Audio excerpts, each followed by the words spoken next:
아기 예수께 나아가 경배하고 보배합을 열어서 예물을 드린 그 동방에서 온 박사들이 꿈에 헤롯에게 돌아가지 말아라 라고 하나님께서 꿈에 이제 지시하시자 그들은 다른 길로, 그죠? 다른 길로 고국에 돌아가니라 라고 기록되어 있습니다. 사실은 이 하나님께서 알려주시지 않았다면 그들은 누구에게 갔을까요? 헤롯에게 갔겠죠. 또 근데 이제 헤롯에게 가지 말고 곧바로 돌아가라고 이렇게 꿈에 지시하심을 받아서 고국으로 돌아갑니다. 그리고 13절에 보니까 그들이 떠난 후에 나오죠. 떠난 후에 동방 박사들이 이제 떠났어요. 그리고 또 주의 사자가 요셉에게 현몽하여 또 꿈으로 알려주네요. 그죠? 이르되 헤롯이 아기를 찾아 죽이려 하니 일어나 아기와 그의 어머니를 데리고 애굽에서 피하여 내가 내게 이르기까지 거기 있으라 하시니 요셉이 일어나서 밤에 아기와 그의 어머니를 데리고 애굽으로 떠나가. 오늘 여기 보면 아주 중요한 단어들이 나오는데요. 꿈을 통해서 하나님께서 하나님의 그 뜻을 하나님께서 이들을 보호하시려고 아기 예수를 보호하시려고 어떻게 해요? 동방 박사들은 바로 돌아가라고 얘기하셨고 또 꿈을 통하여 요셉에게는 어떻게 해요? 헤롯이 죽이려고 하니까 아기를 찾아서 죽이려고 하니까 빨리 애굽으로 피하여 거기에 있으라 라고 말씀하시자 이번에는 아기를 데리고 어디로 가요? 애굽으로 떠나가는 거죠. 여기 보면 공통적인 말이 나오는데 헤롯에게 돌아가지 말라 지시하심을 받아 다른 길로 고국에 돌아가니라 라는 말이 나오죠. 돌아갔다. 그리고 13절에 보면 떠난 후에 라는 말이 나오죠. 떠난 후에. 그리고 14절에도 보면 애굽으로 떠나가 라는 말이 나오죠. 떠나가. 이 돌아간다, 떠난 후에, 떠나가 이 말이 다 똑같은 말이에요. 예. 여기서는 아네코데산이라는 말이 쓰였는데 아나코레오라고 합니다. 아나코레오. 떠났다. 예. 이 떠났다라는 말은 약간 이 군사적 용어예요. 사실은 어떤 의미냐면 전략적인 후퇴라는 이런 의미가 포함되어 있어요. 예. 우리 뭐 나아갈 때와 물러설 때를 우리가 잘 구분해야 되죠, 그죠? 전략적인 후퇴. 그러니까 이 부분은 예수님께서 이 아기 때뿐만 아니라 예수님이 이제 나중에 세례요한으로부터 세례를 받고 여러 가지 그 주님께서 사역들을 감당하실 때 여전히 똑같이 그렇게 하십니다. 그죠? 여전히 똑같이 예수님은 나아갈 때와 떠나갈 때를 잘 구분하셔서 떠나갈 때 반드시 떠나가십니다. 물러나세요. 어떠한 때 주로 그러셨나요? 어떤 때 주로 주님은 물러나셨나요? 우리 잠깐 사례를 찾아볼까요? 마태복음에서 나오는 것만 가지고 4장 마태복음 4장 가서 보실래요? 마태복음 4장 12절을 보세요. 4장 12절을 보시면 예수께서 요한이 잡히셨음을 들으시고 갈릴리로 어떻게요? 물러가셨다가 이게 떠나가셨다. 아까 그 말과 똑같은 말이에요. 그러니까 이건 예수님께서 광야에서 시험을 받으시고 나왔더니 요한이 잡혔다는 소리가 들려왔어요. 그러자 뒤로 어떻게 갈릴리로 물러나십니다. 마태복음 12장 15절도 보세요. 마태복음 12장 뭐 사례가 굉장히 많지만 몇 개지만 볼게요. 12장 15절 14절부터 읽어볼게요. 12장 14절부터 14절 15절 시작. 바리새인들이 나가서 어떻게 하여 예수를 죽일까 의논하거늘 예수께서 하시고 거기를 떠나가시니. 여기도 또 떠나가시니 나오죠. 뭐를 하셨어요? 바리새인들이 어떻게 하면 예수를 죽일 수 있을까라고 의논하는 걸 그걸 아시고 그들과 맞서 싸우는 게 아니라 어떻게 해요? 떠나가십니다. 그죠? 마태복음 14장도 가서 볼게요. 14장 13절 14장 13절을 보시면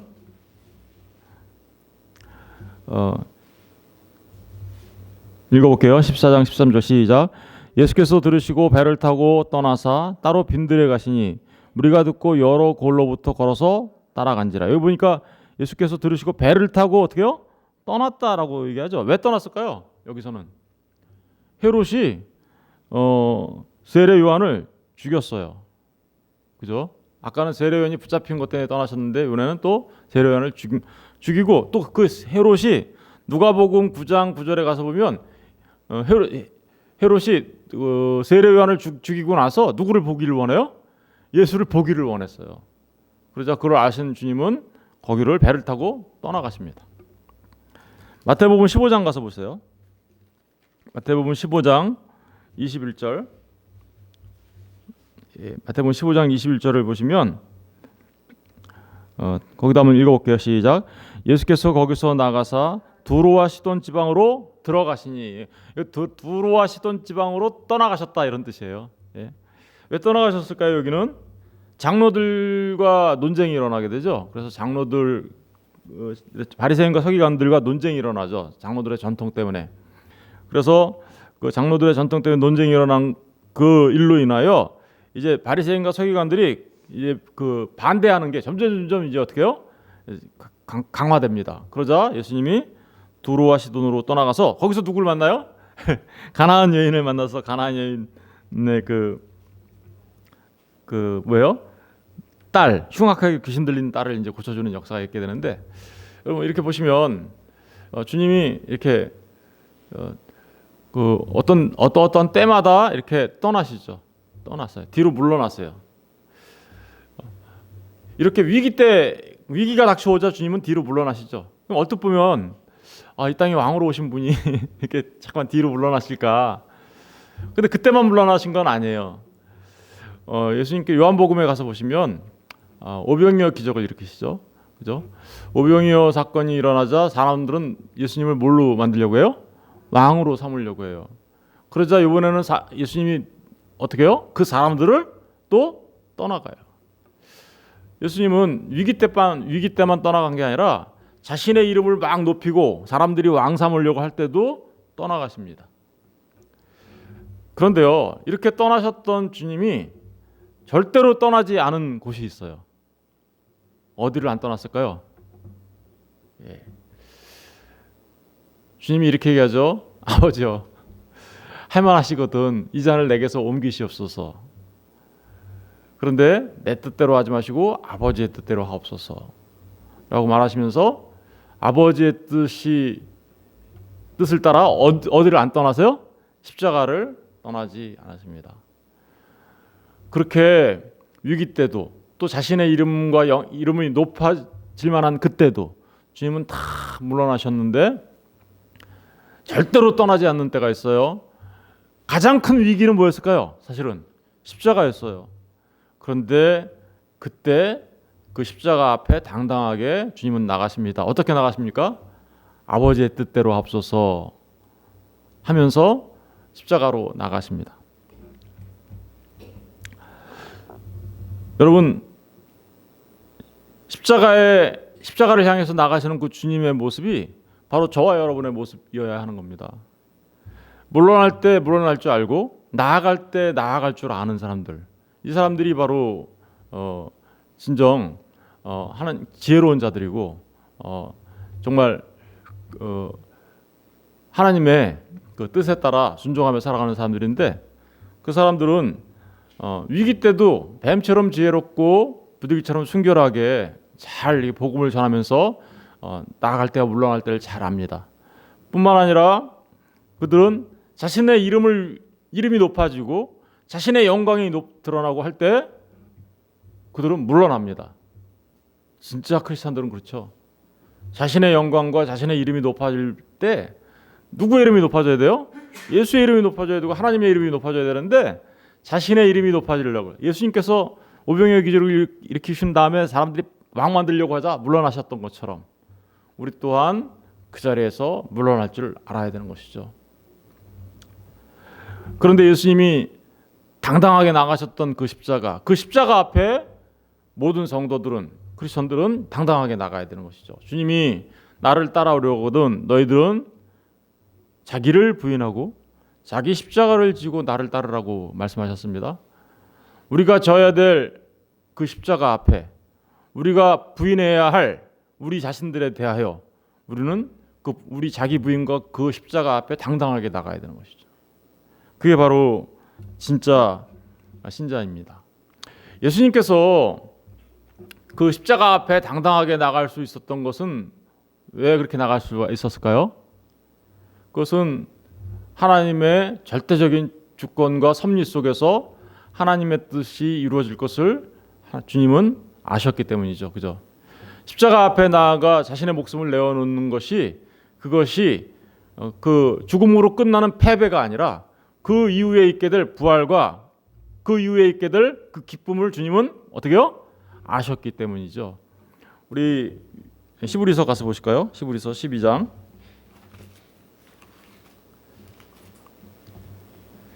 히브리서 12장 2절.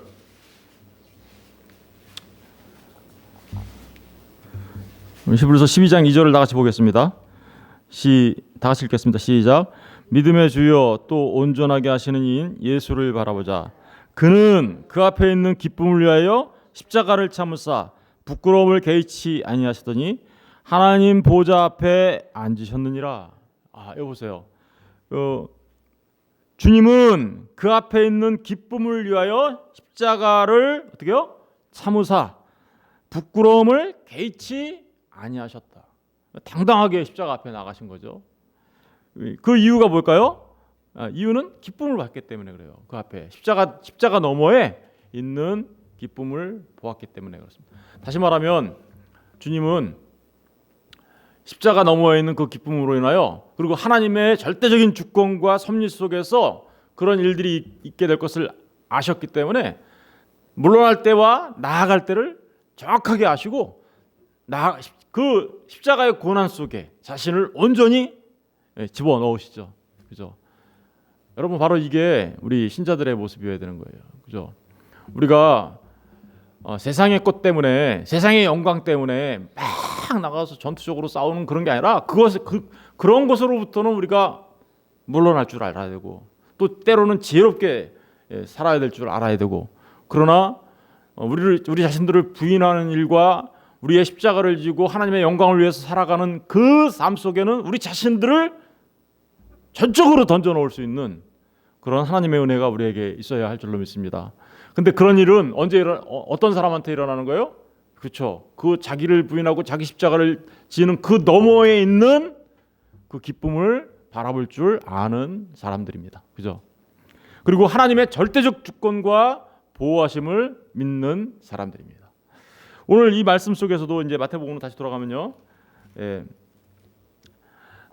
사실은 거기 안에도 아기 예수 우리 주님과 요셉과 마리아를 절대적으로 보호하시는 하나님의 섭리가 그 안에 있죠, 그죠? 절대적인 그렇죠. 하나님의 섭리가 그 안에 있습니다. 첫 번째로는요, 어떤 섭리가 거기 있었어요? 헤롯은요 이렇게 생각했어요. 내가 나가서 경배를 하려고 하니까 동방박사들 당신들이 베들레헴에 가서 아기 예수를 찾으면 나한테도 와서 알려줘. 그럼 나도 나가서 경배할게. 이 말을 하고 안 따라갔죠. 안 따라간 이유는 굴뚝같이 믿었죠. 뭐를요? 동방박사들이 돌아올 것을 믿었어요. 헤롯 왕은요 동방박사들을 통해서 아기 예수, 다시 말하면 메시아의 탄생에 대한 정확한 정보를 얻게 될 거라는 기대 속에서 기다리고 있었던 거죠. 그런데 하나님은 그것을 오히려 어떻게요? 헤롯의 발을 묶어놓는 것으로 사용하신 것이죠. 그죠? 헤롯의 발을 묶으신 거예요. 그 헤롯이 어때요? 나중에 동방박사가 돌아간 걸 알고 나서는 어떻게 해요? 2살 이하의 아이들을 다 죽이잖아요. 그죠? 그 정보를 얻게 되자. 그러니까 그 헤롯의 피의 손으로부터, 피의 손이죠. 2살 이하의 아이들을 다 죽였으니까 그 피의 손으로부터 아기 예수를 보호하신 것은 헤롯의 손과 발을 묶어 놓으신 거예요. 뭘로? 헤롯의 기대감. 그죠? 이게 보이지 않는 하나님의 절대적인 섭리 속에서 일어나는 일이죠. 그리고 뿐만 아니라 이제 두 번째로는 어떻게 보호하십니까? 주님을? 그렇죠. 동방박사에게도 돌아가라고 말씀을 해서 돌아가게 되죠.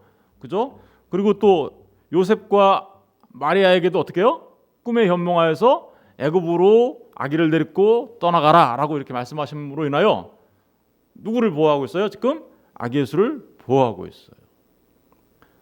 이것은 하나님의 절대적인 주권 속에서 섭리 가운데 일어나는 일이고요. 그리고 그 일을 위하여 하나님은 하나님의 뜻을 그죠? 사람들에게 정확하게 알려주고 계시는 거죠. 알려주고 계세요. 때로는 경고하세요. 때로는 계시해 주세요. 아비멜렉에게 아브라함이 가죠. 그러자 아브라함이 어떻게 죽을까 봐 어떻게 해요? 자기 부인을 사례를 어떻게 해요? 사라를 누이예요. 이렇게 하는 바람에 아비멜렉이 사라를 범할 뻔했죠. 근데 그때도 어떻게 했어요? 하나님께서 아비멜렉에게 그죠? 정확하게 현몽하셔서 나타나셔서 그는 사라는 아브라함의 부인이다. 네가 손대면 안 된다라고 정확하게 알려주셔서 어떻게 해요? 보호하시죠. 그죠? 그뿐인가요? 물로 홍수로 물로 온 세상을 심판하려고 하실 때도 하나님께서는 누구에게 말씀하셨어요? 노아에게 이 모든 것들을 알려주시고 그래서 노아로 하여금 방주를 준비할 수 있도록 경고하셨다 그래요. 히브리서 보시면 경고하셨다. 그래서 노아로 하여금 그 심판으로부터 구원받을 수 있도록 어떻게요? 미리 알려주시는 거죠. 이렇게 알려주심을 통하여 하나님의 사람들을 하나님은 절대적으로 보호하세요. 그죠? 그뿐만 있는 건 아니죠. 모세도 그랬고요. 그리고 예수님께서 탄생하셨을 때 예루살렘 성전에서 예수님이 정결 예식을 통해 하려고 갔더니 거기에 있었던 그 시몬조차도 전부 다 성령님께서 인도하셔서 그들에게 알려주시고 그들에게 그것들을 깨닫게 하셔서 하나님의 뜻을 이룰 수 있도록 해나가십니다. 여러분 이게 나아갈 때와 물러설 때를 알아야 하는 모든 성도들에게 일어나는 일이에요. 사실은 이러한 보호하심과 인도하심이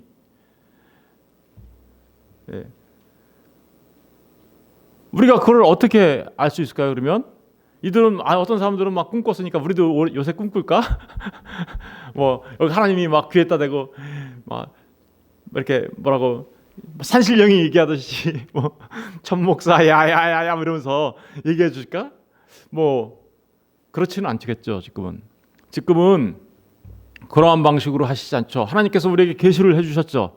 뭘 계시해 주셨어요? 말씀을 계시해 주셨습니다. 우리 마태복음 11장 잠깐 가서 보실게요. 마태복음 11장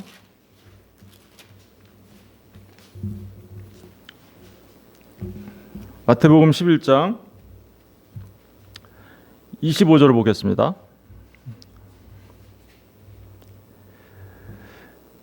그때 예수께서 대답하여 이르시되 천지의 주제신 아버지여 이것을 지혜롭고 슬기 있는 자들에게는 숨기시고 지혜롭고 슬기 있는 자들은 세상에서 그죠? 자기들이 지혜롭고 슬기 있다고 생각하는 사람들에게는 숨기시고 어린아이들에게는 나타내심을 감사하나이다. 어린아이들은 누구냐면요. 지금 제자들을 말하는 거예요. 사도들. 그죠? 옳소이다. 이렇게 된 것이 아버지의 뜻이니이다. 뭔가를 나타내 주셨어요. 그죠? 그런데 내 아버지께서 모든 것을 내게 주셨으니 아버지 외에는 아들을 아는 자가 없고 아들과 또 아들의 소원대로 뭘 받았어요? 계시를 받은 자 외에는 아버지를 아는 자가 없느니라. 여기 보니까 아버지를 알고 주님을 아는 사람들은 뭘 받은 사람들이에요? 계시를 받은 자들이에요. 그러면 이 계시를 받았다라는 게 뭘까요? 그들은 말씀을 받았다라는 얘기죠. 말씀을. 여기 지금 이 말씀을 하는 것은 주님께서 많은 사람들 초청하시기 전에 초청하시기래 수고하고 무거운 짐진 자들아 다 내게로 와라 이렇게 초청하시는데 초청하시기 전에 그 초청만 받는 자들이 다 무엇으로 초청받는다는 얘기예요? 계시로. 다시 말하면 말씀으로 초청을 받는다는 거죠. 저와 여러분이 오늘날 살아가면서 하나님의 절대적인 보호하심과 주권 속에서 나아갈 때를 알고 물러설 때를 아는 것은 어떤 방식으로 우리가 알 수 있을까요? 그것은 온전하게 하나님의 말씀을 깨달아 알아. 말씀대로 우리가 우리의 삶에 적용하며 살아갈 때 그렇게 되는 것이죠. 저는 저와 여러분이 이 땅에서 살아갈 때 정말 말씀을 깊이 깨달아라. 그 말씀대로 우리가 어떻게 해요? 나아갈 때와 물러설 때를 구분할 수 있어야 되는 거죠. 근데 사실은 그렇게 어려운 거 아니에요. 그렇죠? 예, 아까 말씀드렸죠. 주님이 어느 때 물러섰어요? 위기가 닥쳐올 것 같을 때는 물러나세요. 그리고 또 어때 물러나셨어요? 자신을 막 세상 사람들이 높일 때는 어떻게 해요? 물러나셨어요. 그러나 나아갈 때는 언제였어요? 십자가를 지실 때였습니다. 그러니까 저와 여러분이 생각해 보세요. 우리가 우리를 부인하고 우리의 십자가를 지고 나아가는 그때는 우리가 어떻게 해요? 당당하게 나가야 되는 거고요. 그러나 우리의 이름이 막 높아지려고 하고 막 그러면은 그때는 어떻게 해야 돼요? 물러설 줄 알아야 되는 것이죠. 그리고 그럴 때 하나님께서 절대적으로 우리를 지키시고 보호하시고 인도해 가신다는 사실을 믿고 주님께 우리의 어떻게 뭐를 맡겨야 돼요? 우리의 삶 전체를 맡겨야 하는 것이죠. 하나님은요, 헤롯의 그 피의 손을 묶어버리신 것처럼 우리가 그렇게 할 때 이 세상에 그 피의 손들을 묶어버리실 것이라고 저는 믿습니다. 그래서 하나님의 뜻이 우리에게 이루어질 수 있도록 하나님은 우리를 말씀을 따라 살아갈 수 있도록 인도해 가신다는 사실을 우리가 깨달아 알고 정말 지혜로운 자들, 떠남과 물러남을 알고 후퇴할 때와 나아갈 때를 알고 그래서 나의 영광이 아니라 하나님의 영광을 위하여 살아갈 줄 알고 우리 자신들을 부정하며 십자가를 지며 나아갈 줄 아는 그런 하나님의 사람들이 되어야 할 줄로 믿습니다. 저는 저와 여러분 모두가 그것은요, 이렇게 우리가 삶을 살 수 있는 것은 주님이 그러셨던 것처럼 그 자기 부인과 자기 십자가 너머에 있는 그 영광을 바라볼 줄 알아야 된다는 거죠. 아까 그죠? 바라볼 줄 알아야 된다. 그렇게 그 기쁨을 바라보며 자기를 부인하고 자기 십자가를 지며 나아갈 때 주님께서 마침내 하나님의 우편에 앉으셨던 것처럼 우리도 영원한 하나님께서 주시는 그 하나님의 기업을 상속받는 하나님의 사람들로 세워지게 될 줄로 믿습니다. 예, 기도하시겠습니다.